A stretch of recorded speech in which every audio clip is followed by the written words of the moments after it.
ഇന്നൊരു movie date വ്ളോഗാണ്. ഞാനും ജിത്തും കൂടെ ലോക സിനിമ കാണാൻ വേണ്ടിയിട്ട് പോവാണ്. കടപ്ര ആശീർവാദിലായിരുന്നു ബുക്ക് ചെയ്തിരുന്നത്. ജാനിക്കുട്ടി ഇട്ടിട്ട് ആദ്യമായിട്ടാണ് ഇത്ര നേരം ഞാനൊന്ന് മാറി നിൽക്കുന്നത്.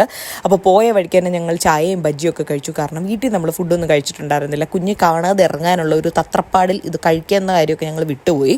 അങ്ങനെ നേരെ ഞങ്ങൾ അവിടെ ഒരു 11:45 എത്തി. 12 മണിക്കത്തെ ഷോ ആണ്. പക്ഷേ അവിടെ അകത്ത് പാർക്കിങ്ങിൻ്റെ സൗകര്യം ഇല്ലാത്തതുകൊണ്ട് അതിന് മുന്നത്തെ ഷോ വിട്ടതിന് ശേഷം അകത്ത് കയറാൻ പറ്റുള്ളൂ എന്ന് പറഞ്ഞു. അങ്ങനെ ഞങ്ങളിങ്ങനെ വെയിറ്റ് ചെയ്ത് 12 മണി ആവാറായപ്പോഴാണ് നമുക്ക് വണ്ടി അകത്ത് കയറ്റാനും പാർക്ക് ചെയ്യാനും ഒക്കെ പറ്റിയത്. അങ്ങനെ പാർക്കൊക്കെ ചെയ്തിട്ട് ഞങ്ങൾ ഓടിച്ചാടി കയറി തിയേറ്ററിലേക്ക് എത്തി. 3ാമത്തെ നിലയിലായിരുന്നു.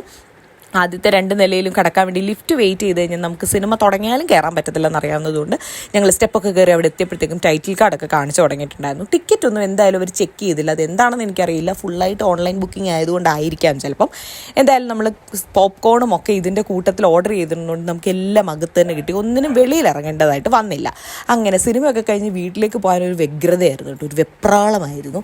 അറിയത്തില്ല എന്താണെന്ന്. കുഞ്ഞിനിട്ട് ഇത്രയും നേരം മാറി നിൽക്കുന്നതുകൊണ്ടായിരിക്കും. അമ്മ എനിക്ക് ഫോട്ടോ ഒക്കെ അയച്ചു തരുന്നുണ്ടായിരുന്നു കറക്റ്റ് ടൈമിൽ. എന്നാലും ഒരു ടെൻഷനൊക്കെ ഉണ്ടായിരുന്നു. അങ്ങനെ നമ്മൾ മുത്തൂറ്റ സിഗ്നലിലെത്തി. ഇവിടെ എത്തിക്കഴിഞ്ഞാൽ നമ്മുടെ ടെൻഷൻ ഇരട്ടിയാവും. കാരണം നമുക്കും ഗ്രീൻ സിഗ്നൽ വീണ് കിടക്കും, അപ്പുറത്തെ സൈഡിൽ നിന്ന് വണ്ടി ഇങ്ങോട്ട് വരികയും ചെയ്യും. അത് അവർക്കും ഗ്രീൻ സിഗ്നൽ ആയതുകൊണ്ടായിരിക്കുമല്ലോ. എന്തുകൊണ്ടാണ് മുത്തൂറിൽ ഉള്ള സിഗ്നലിൽ ഇത് സംഭവിക്കുന്നത് എന്ന് എനിക്ക് അറിഞ്ഞുകൂടാ. എപ്പോഴും അവിടെ എത്തുമ്പോഴത്തേക്കും നമുക്ക് ആകെപ്പാടെ ഒരു ടെൻഷനാണ്.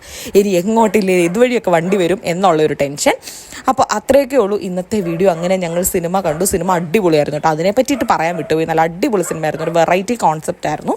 അടുത്ത വീഡിയോയിൽ കാണാം.